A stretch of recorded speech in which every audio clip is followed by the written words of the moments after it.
नमस्कार विद्यार्थी मित्रांनो, आपण द इंच केप रॉक या कवितेच्या पहिल्या पार्टमध्ये ice breakers and introduction of the poet हे बघितलं. सेकंड पार्टमध्ये आपण आपल्या कवितेचे लाईन टू लाईन एक्सप्लेनेशन चांगल्या प्रकारे समजून घेतले. आता द इंच केप रॉक या आपल्या कवितेच्या तिसऱ्या पार्टमध्ये आपण फिगर्स ऑफ स्पीच आणि त्याचे क्रिटिकल ॲप्रिसिएशन याचा अभ्यास करणार आहोत. तर चला सुरुवात करूया फिगर्स ऑफ स्पीचपासून. Number 1, no stir in the air, no stir in the sea. आता या ठिकाणी रिपिटेशन हा फिगर्स ऑफ स्पीच यूज झालेला आहे. नो स्टीर हा 2 वेळेस या ठिकाणी रिपीट झाला आहे, म्हणून हा रिपिटेशन आहे. याच लाईनमध्ये सेकंड फिगर्स ऑफ स्पीच आहे ॲलिट्रेशन. द साऊंड यस हा या ठिकाणी 3 वेळेस रिपीट झालेला आहे. नंबर 2 मध्ये the ship was steel as she could be. यामध्ये पहिला फिगर्स ऑफ स्पीच आहे तो म्हणजे पर्सॉनिफिकेशन.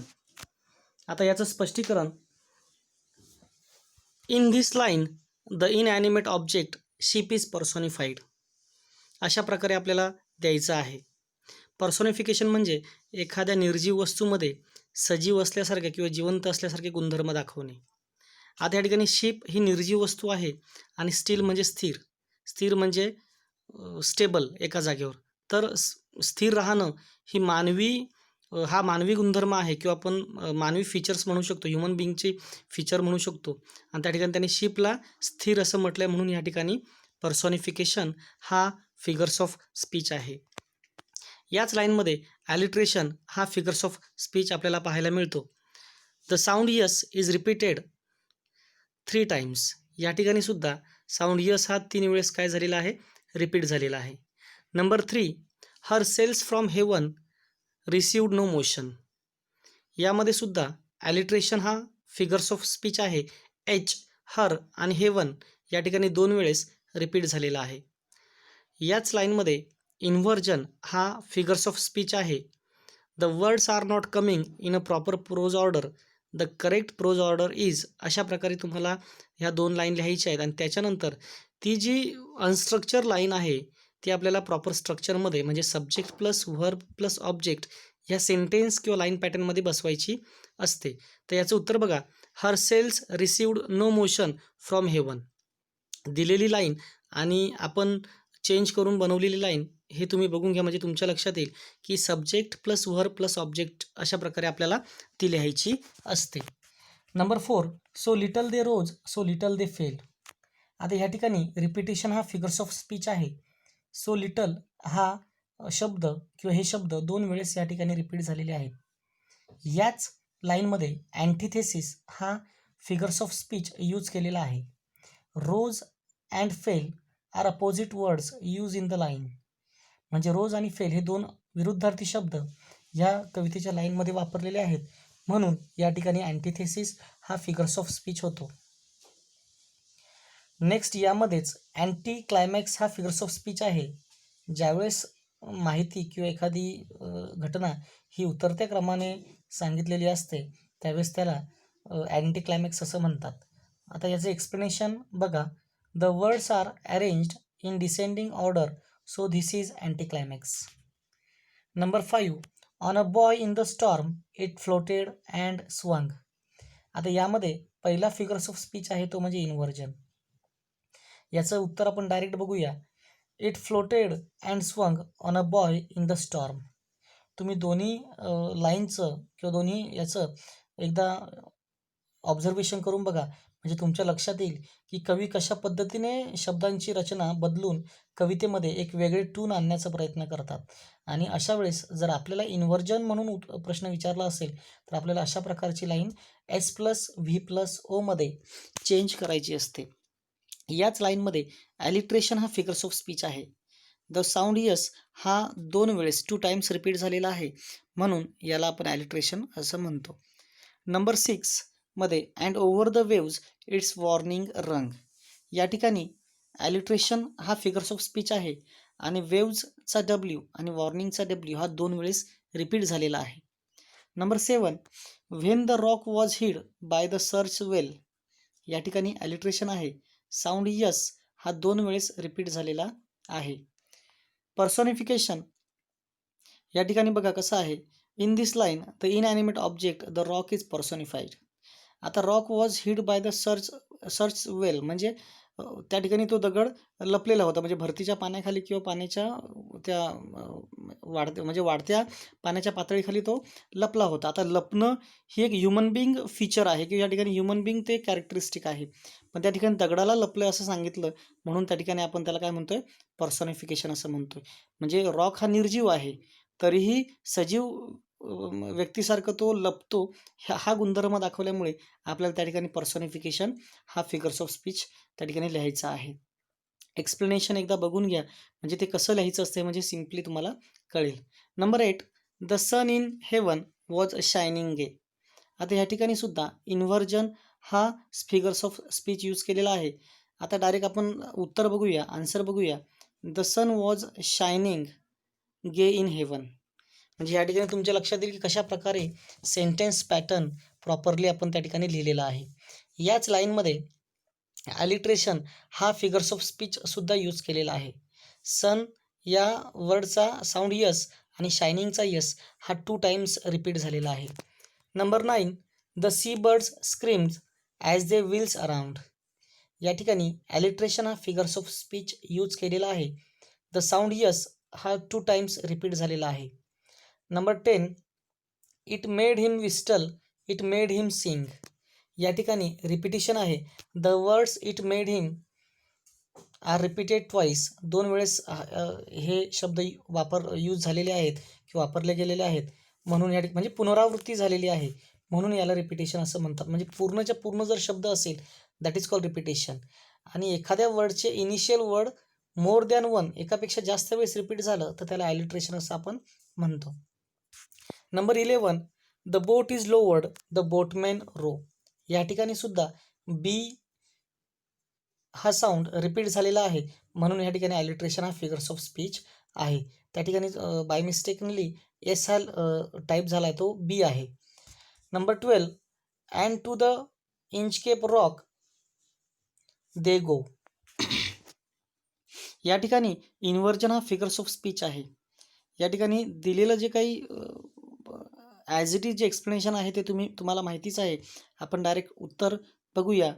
And they go to the Inchcape rock. बघा रॉक त्या ठिकाणी तुमच्या लक्षात येईल की लाईन कशा पद्धतीने काय होते, चेंज होते.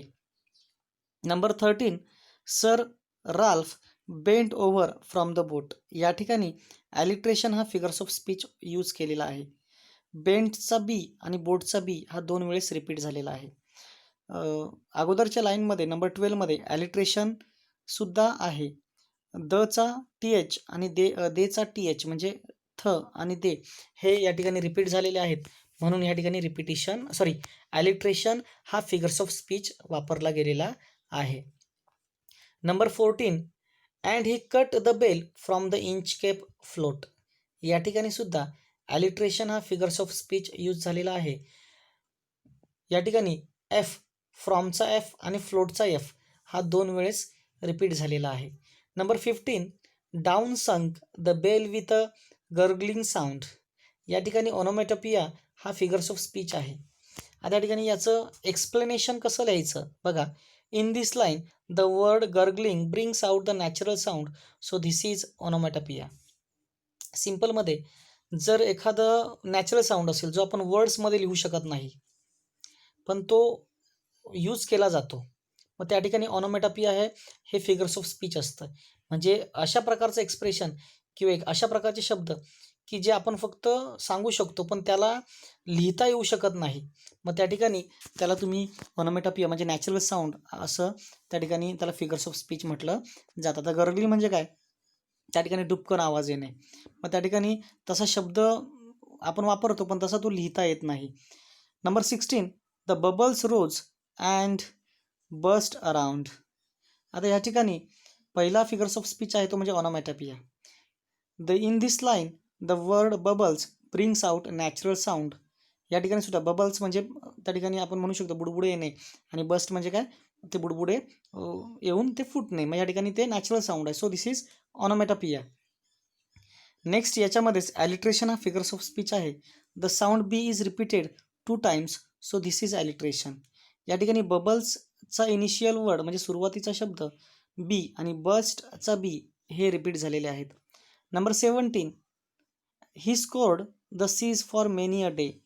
या ठिकाणी एस स्कोअरचा एस आणि सीजचा एस हा 2 टाइम रिपीट झालेला आहे, म्हणून ॲलिट्रेशन या ठिकाणी आपण म्हणू शकतो. Number 18, on the deck the rover takes his stand. या ठिकाणी इन्व्हर्जन हा फिगर्स ऑफ स्पीच यूज केलेला आहे. आपण डायरेक्ट आन्सर बघूया.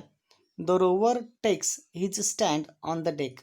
जर तुम्ही चांगल्या प्रकारे निरीक्षण केलं तर तुमच्या लक्षात येईल की पहिलं कर्ता, नंतर क्रियापद आणि नंतर ऑब्जेक्ट आणि त्याच्यानंतर remaining part of the sentence म्हणजे वाक्याचा उरलेला भाग, अशा प्रकारची रचना आपल्याला त्या ठिकाणी प्रॉपर प्रोज ऑर्डरमध्ये लिहून इन्व्हर्जन हा फिगर्स ऑफ स्पीच मांडायचा असतो. Number 19, canst hear said one breakers roar. या ठिकाणी इंटरोगेशन हा फिगर्स ऑफ स्पीच वापरलेला आहे. इंटरोगेशन म्हणजे प्रश्नार्थक अलंकार. म्हणजेच जर एखाद्या कवितेच्या लाईनमध्ये जर प्रश्नार्थक चिन्ह वापरलेलं असेल आणि तो प्रश्न जर रिटॉरिकल क्वेश्चन म्हणजे यस नो टाईपमध्ये जर त्याचं उत्तर येत असेल किंवा नॉर्मल क्वेश्चन असेल, तर त्या ठिकाणी तुम्हाला इंटरोगेशन फिगर्स ऑफ स्पीच असं लिहायचं असतं. आता याचं एक्सप्लेनेशन बघा कसं द्यायचं आहे. A rhetorical question is used for poetic effect. Number 20, for methinks we should be near the shore. या ठिकाणी ॲलिट्रेशन हा फिगर्स ऑफ स्पीच आहे.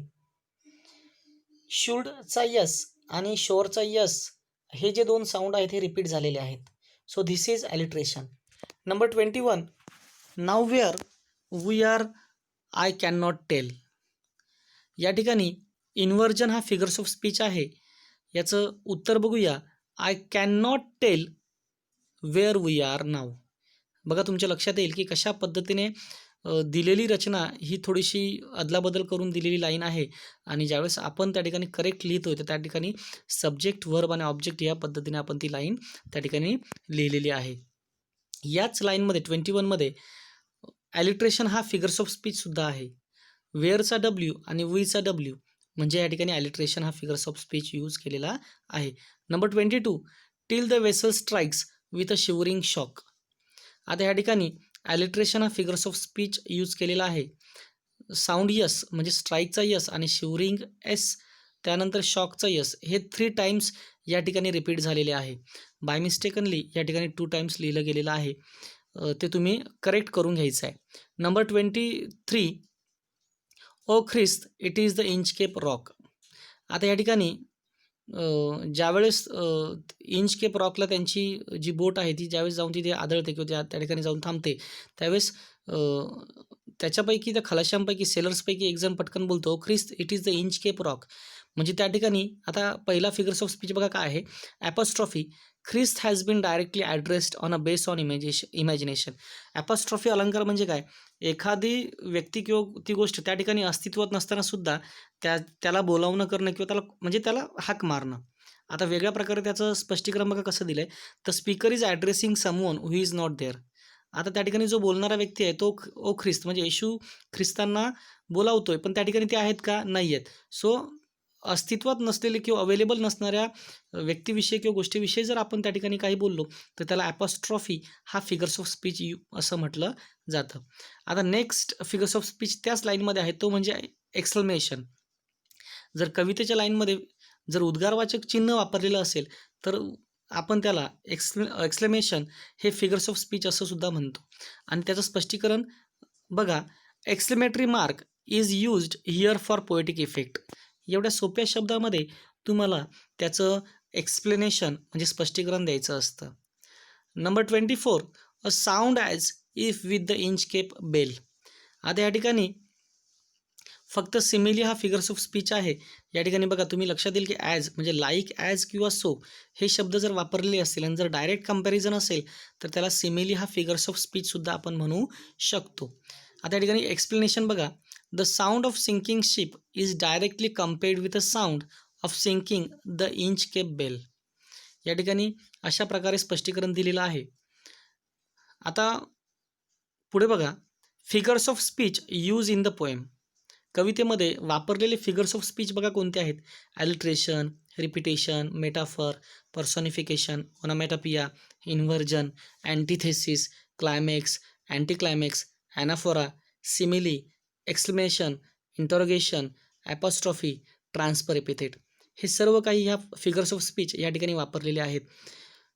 ॲक्च्युली आपण 24 लाईनचा अभ्यास केलेला आहे. त्याच्यापेक्षाही जास्त किंवा त्याच्यापेक्षाही डबल फिगर्स ऑफ स्पीच आपल्या ह्या कवितेमध्ये वापरले गेलेले आहेत. पण काही निवडक किंवा काही मोजकेच फिगर्स ऑफ स्पीच तुम्हाला थोडक्यामध्ये सांगण्यात आलेले आहेत. जर आवश्यकता असेल तर तुम्ही बऱ्यापैकी कवितेचा चांगला अभ्यास करून अजूनही काही figures of speech find out करू शकतात, म्हणजे शोधू शकतात, जेणेकरून तुमच्या अभ्यासाची पूर्वतयारी चांगली होईल. आता पुढे आपण बघणार आहोत ॲप्रिसिएशन ऑफ द पोएम. आता सुरुवात करूया टायटलपासून. Title. The title of the poem is the Inchcape rock is very suitable which is written by Robert Southey. आता दिलेलं टायटल जे आहे इंच केप रॉक या कवितेचं, हे एकदम सुटेबल आहे, सुंदर आहे, आणि ही कविता रॉबर्ट साऊथी यांनी ही लिहिलेली आहे. The title gives the clue that the rock is a part of an interesting story. आता इंच केप रॉक हे जे टायटल आहे त्याच्यातून आपल्याला क्लू मिळतो की ही जी इंटरेस्टिंग स्टोरी आहे त्याचा रॉक म्हणजे खडक हा एक अविभाज्य भाग आहे किंवा त्याचा त्या ठिकाणी उल्लेख आहे. It represents the virtue and an art of goodness.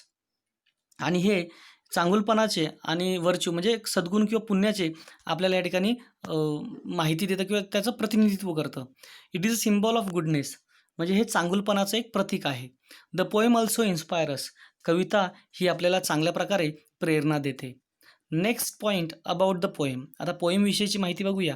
The name of the poem is the Inchcape Rock. कवितेचं नाव हे इंच केप रॉक आहे.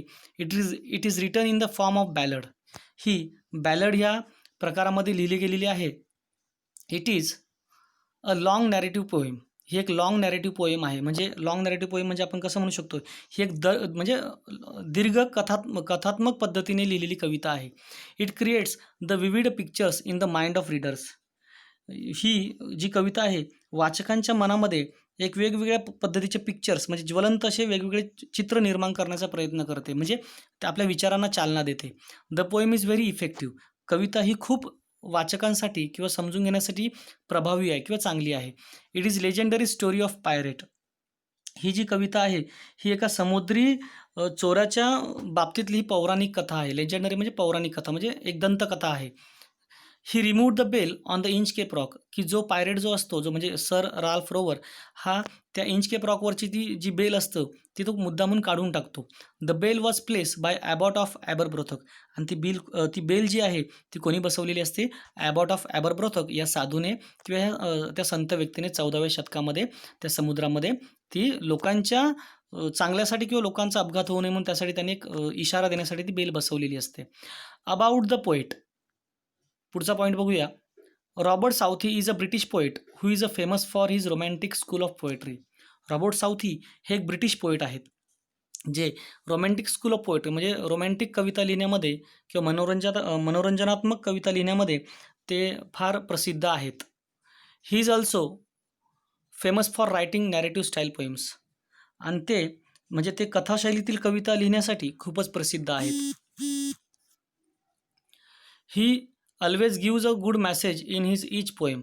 प्रत्येक मॅसेजमध्ये किंवा प्रत्येक कवितेमध्ये ते चांगल्या प्रकारचा एक संदेश देण्याचा प्रयत्न करत असतात. Next point, theme of the poem. The basic theme of the poem is that those who do bad things will ultimately be punished accordingly. Theme of the poem म्हणजे काय? नक्की कवितेचा विषय काय कवीने घेतलेला आहे किंवा कविता नक्की कशाविषयी आहे हे सांगणं. आणि त्याची बेसिक थीम आहे जो व्यक्ती दुसऱ्यांचं वाईट करतो त्याला नक्कीच पनिशमेंट होते किंवा त्याला नक्कीच काय होते? शिक्षा होते. म्हणजे या ठिकाणी आपण समजून घ्यायचं आहे की as you sow shall you रिप, म्हणजे जसं आपण पेरू तसंच ते उगवणार आहे. म्हणजे आपण जर समोरच्याशी चांगलं वागलो तर आपलंही चांगलं होईल आणि जर आपण समोरच्याशी वाईट वागलो तर आपलंसुद्धा काय होईल, वाईट होईल. नेक्स्ट पॉईंट बघूया, पोएटिक स्टाईल. आता पोएटिक स्टाईलमध्ये समजून घ्या काय आहे. The poem is in a form of ballad. कविता ही बॅलड ह्या फॉर्ममध्ये आहे, म्हणजे पोवाडा ह्या फॉर्ममध्ये आहे. Because it is narrating a story of two characters. का तर ती दोन व्यक्तिचित्र म्हणजे दोन कॅरेक्टरची या ठिकाणी आपल्याला काय करते, स्टोरी सांगत, म्हणजे या ठिकाणी दोन कॅरेक्टरविषयी आपल्याला स्टोरी या ठिकाणी समजते आहे. The story is told in stanzas of 4 lines with AABB rhyme scheme.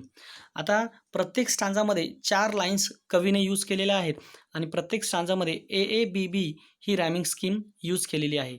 The poem has 17 stanza structure. कवितेमध्ये 17 स्टांजाज आहेत, म्हणजे 17 कडवी आहेत. The tone of the poem is satiric, serious, adventurous and sombre poem. म्हणजे कवितेमध्ये आता या ठिकाणी आपल्याला असलं पाहिजे की कवितेची जी टून आहे, म्हणजे तिचा जो काही स्वर आहे हा एक व्यंगात्मक, गंभीर, साहसी आणि ॲडव्हेंचरस म्हणजे किंवा सोंबर म्हणजे एक विचित्र पद्धतीने कवितेची मांडणी कवीने या ठिकाणी चांगल्या प्रकारे करून देण्याचा प्रयत्न केलेला आहे. The poet has used many old English words like blessed, कोथ अँड कान्स्ट. कवीने या ठिकाणी ओल्ड इंग्लिश जे आहे, म्हणजे जुन्या काळातील जी इंग्लिश बोलली जायची त्याच्यातील ब्लेस्ड म्हणजे ब्लेस्ड, कोथ म्हणजे सेड अँड कान्स्ट हे शब्द त्या ठिकाणी ओल्ड इंग्लिशमधले त्यांनी वापरलेले आहेत. आता या ठिकाणी पोएटिक स्टाईलमध्ये फिगर्स ऑफ स्पीच कोणते वापरलेले आहेत हे ऑलरेडी आपण अगोदरच्या याच्यामध्ये बघितलं, तर तुम्ही ते समजून किंवा वाचून घ्यायचं आहे आणि त्या अनुषंगाने जर क्रिटिकल ॲप्रिसिएशन क्वेश्चनमध्ये किंवा परीक्षेला आलं तर तुम्हाला त्याला त्या ठिकाणी मेन्शन करायचं आहे. आता पुढचा पॉईंट आहे स्पेशल फीचर्स, म्हणजे कवितेची नक्की वेगळी वैशिष्ट्य काय किंवा विशेष वैशिष्ट्य काय, तर आपण ह्या ठिकाणी ते समजून घेऊया. The poet has use descriptive and narrative techniques or style to enhance the effect of the poem. कवीने कवितेचा प्रभाव वाढविण्यासाठी त्या कवितेचे वर्णनात्मक आणि नॅरेटिव्ह स्टाईल म्हणजे एक कथातंत्र वापरलेलं आहे की जेणेकरून ती कविता चांगली इफेक्टिव्ह व्हावी. It is in a simple language. ही कविता एकदम सोप्या अशा भाषेमध्ये लिहिलेली आहे. It provides the super natural elements such as darkness and the drifting of the ship. या कवितेमध्ये एक सुपर नॅचरल म्हणजे दैवी शक्ती किंवा एखादी अशी अंधश्रद्धात्मक काही गोष्टी घटक वापरण्याचा प्रयत्न केला, जसं डार्कनेस अंधार पडणे and drifting of the ship म्हणजे शिप ऑटोमॅटिकली काय होते त्या ठिकाणी सरकते. म्हणजे जशी काय दैवी शक्ती काहीतरी चुकीचं त्या ठिकाणी एक वेगळी शक्ती काहीतरी काम करते, त्याला सुपरनॅचरल पॉवर्स एलिमेंट्स असं म्हणतात. The mood off the poem in a first few stanzas is happiness, stillness.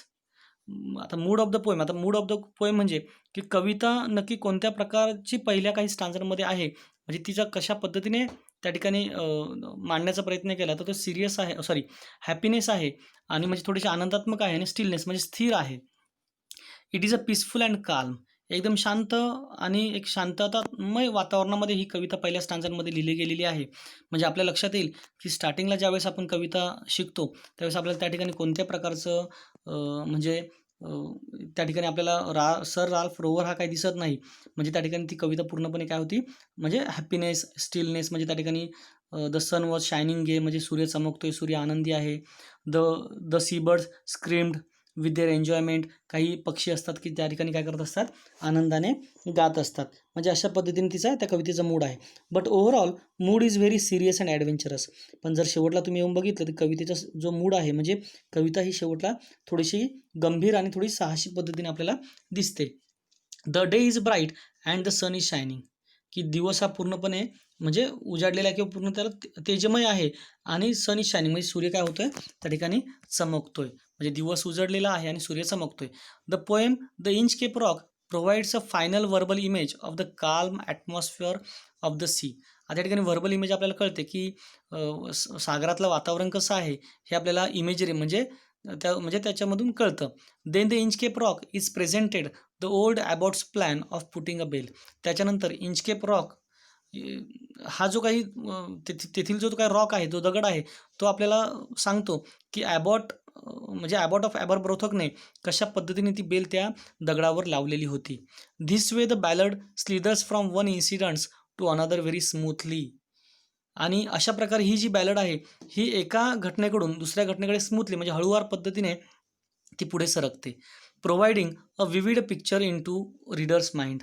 आणि वाचकांच्या मनामध्ये एक वेगवेगळ्या प्रकारचे किंवा विविध प्रकारचे काही विचार किंवा त्यांना विचार करण्यास ही कविता काय करते, भाग पाडते. म्हणजे या ठिकाणी आपलं रीडर्सचा जो माइंड आहे तो बऱ्यापैकी काय होतो या ठिकाणी विचार करायला सुरुवात करतो.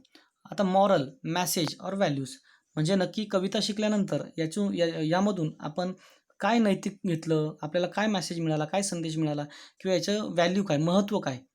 तर या ठिकाणी आपण काय शिकलो हे आपण बघूया. The poem the Inchcape rock teaches a moral lesson as you sow shall you reap. आपण याच्यातून मॉरल लेसन काय शिकलो की जसं आपण पेरू तसंच ते उगवणार आहे. The poem proves the principle that crime gets its own punishment. कविता या ठिकाणी सिद्ध करून सांगते की गुन्हा जर केलेला असेल तर त्याची पनिशमेंट म्हणजे शिक्षा नक्कीच होते. आता ती कधी कधी डायरेक्ट होते, कधी कधी इनडायरेक्ट होते, कोणत्याही पद्धतीने होऊ शकते. म्हणजे आपण जर चुकीचं वागलो तर आपल्याबरोबर चुकीचंच होणार आहे. The robber cuts the bell to annoy the good abbot and to create problems for the helpless sailors. आता रॉबर जो राल्फ रोबर असतो किंवा तो रोबर असतो तो काय करतो की ती तिथली बेल तो कापून टाकतो की जेणेकरून म्हणजे त्याला ॲबॉट ऑफ ॲबरब्रोथ होतो याच्यावर त्याला चीड असते किंवा त्याला त्रास द्यायचा असतो. And to create the problems for the helpless sailors. आणि जे कोणी समुद्र प्रवासी आहेत, जे समुद्रामधून प्रवास करतात, खलाशी आहेत किंवा समुद्र प्रवासी, त्याला समस्या निर्माण करायची असते. But he stuck in that. पण शेवटी काय होतं की शेवटी तोच त्या इंच केप रॉकला काय होतो, येऊन धडकतो आणि त्या ठिकाणी त्याला त्याच्या मरणाची भीती वाटू लागते. म्हणजे या ठिकाणी ती जो मॉरल ऑफ द लेसन आहे तो काय आहे, ॲज यू शाल यू रीप. जसं पेराल तसंच उगवेल, जसं कराल तसंच भराल. म्हणजे ह्या पद्धतीने आपण मॉरल मेसेज याच्यातून शिकलो. आता ओपिनियन म्हणजे युअर ओपिनियन म्हणून पॉईंट तुम्हाला येऊ शकतो. तर त्या ठिकाणी सिम्पली आपल्याला असं लिहायचं आहे, the story has a good moral. की कवितेमध्ये चांगल्या प्रकारे मॅसेज म्हणजे चांगला एक मॅसेज देण्याचा प्रयत्न केलेला आहे. And is useful even in this times. आणि आजसुद्धा अशा प्रकारच्या काही घटना आपल्या आयुष्यामध्ये घडत असतात. सो ही जी काय आपण जे मॅसेज आपल्याला ह्या कवितेतून मिळाला हा आपल्यासाठी नक्कीच काय आहे, एक व्हॅल्युएबल आहे की एक चांगला महत्त्वपूर्ण मॅसेज आहे. थँक्यू.